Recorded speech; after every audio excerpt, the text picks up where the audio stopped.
Hello, sweet friends. Good morning. Today I thought I'd give you a tour of my favorite breakfast items. There are so many things around my house that mean something to me that I use on an everyday basis, and I thought as a way of acknowledging the things that we are gifted, the gifts that we experience every day, I'd share them with you this morning. So we start with my giant measuring cup. This was a wedding gift for us in 2003. I wish I still had my list to be able to know who this came from. I have no idea, but this measuring cup has been a part of my life for 21 years.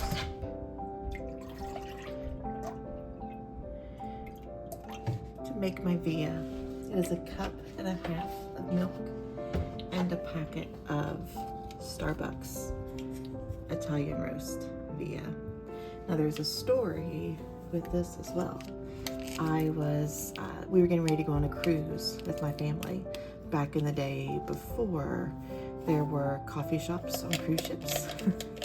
And I had made the comment to our Starbucks people that we called Brobucks at the time. Some of my favorite fellas in the world worked there at the same time. And I had made the comment that how was I going to survive without my daily iced latte? And one of them told me about a packet of Via and a cup and a third of milk. And it saved me on the cruise. The other funny part about that is Nathan and I would go to Starbucks frequently at the time on our way to work. And so I went in that day, and as I had that conversation with one of the baristas, and then with the other one was like, his name is Nick, he's blonde. He's blonde. I think I said blind, I meant blonde. I always loved Nick. And I told Nick, and Nick said, hey, one of our favorite customers was in here just a few minutes ago, and he's going on a cruise too. And I kind of chuckled, and I said, the redhead with the beard? And he looked at me really funny, and I'm like, that's my husband. And it was so cute to watch all of them erupt into this state of awe that they knew us both so well and had no idea that we were together because they worked, the weekdays, and we were never there together. So I always think that's a funny story. All right, let's move on.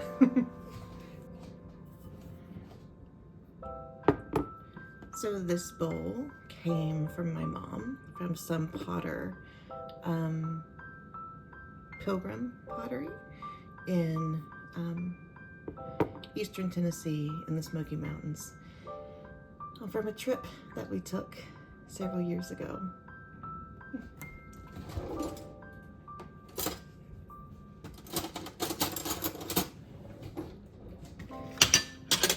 Now let's talk spoons.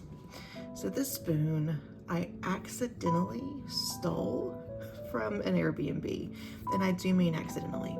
So we went to Boone, North Carolina last year for Nathan's birthday, and I took a big tin of tea. It's the tin that you see me, that I keep my yarn in now. You see me open to get this shawl out. But anyway, I took that tin and I just left it open on the counter all week, and we all just drank my tea. So months later, I was cleaning out that tea box because, it had gotten, as tea boxes do, loose leaf had gotten full of tea. And I went to open the box, and I got all the tea out, and I cleaned it out. And at the bottom was this spoon that someone, I really don't think it was me, had used to stir tea, and then just probably set it down like in the box, and it slid down. So yeah, I accidentally stole the spoon. It was months later, and I could send it back, but if they missed it, we would have known by now. So that spoon reminds me of a trip that we took with all of our friends for Nathan's birthday. This spoon belonged to my great-grandmother, Elsie. My grandmother gave me some of this silverware set years and years ago, and I was nervous to use it because of the wooden handle, but I've used it for probably at least 20 years. I think I may have even been given this before I was married. And yeah, it's one of my favorites. It's so wide, it's beautiful.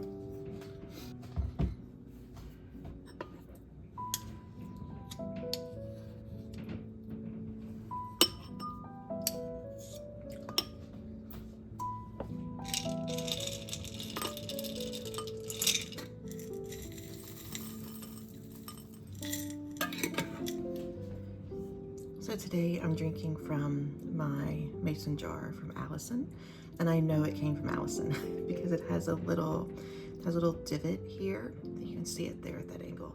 It has a little divot that's just perfect for my thumb. And of all the jars I have, this is the only one I know for sure where it came from. In the early days of the pandemic, I mean, maybe June, July of 2020, she dropped off herbs on our porch from her garden in this jar. And I just want to mention with the ice, our ice machine hasn't worked for several months, and Nathan always makes sure to buy bagged ice, so there's always ice in the ice maker.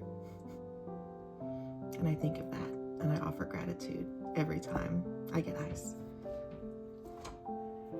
The whisk I'm using today came from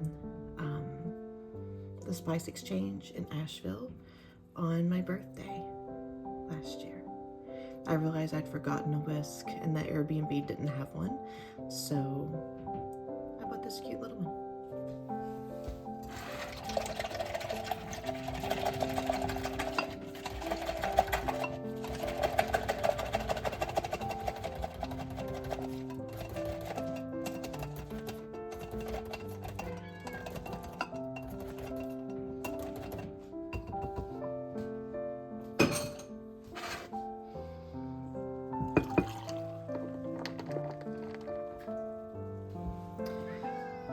I mentioned my friend Miranda a lot. She died a few years ago, and my friend Tina and I went and did the grand tour, a grand memorial tour of Cincinnati as soon as it was safe to do so.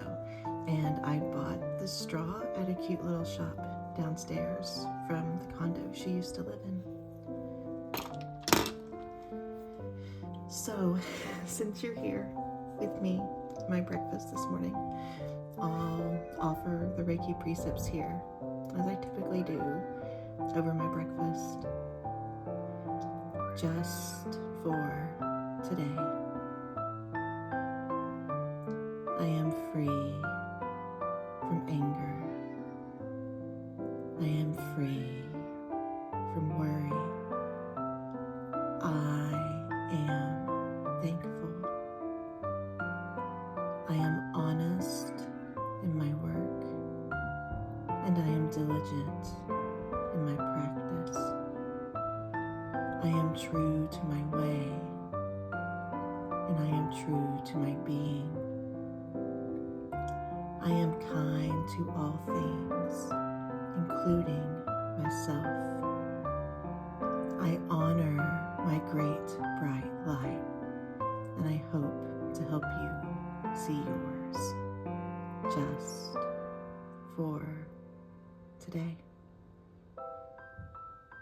I hope you enjoy your own little special moments and special things.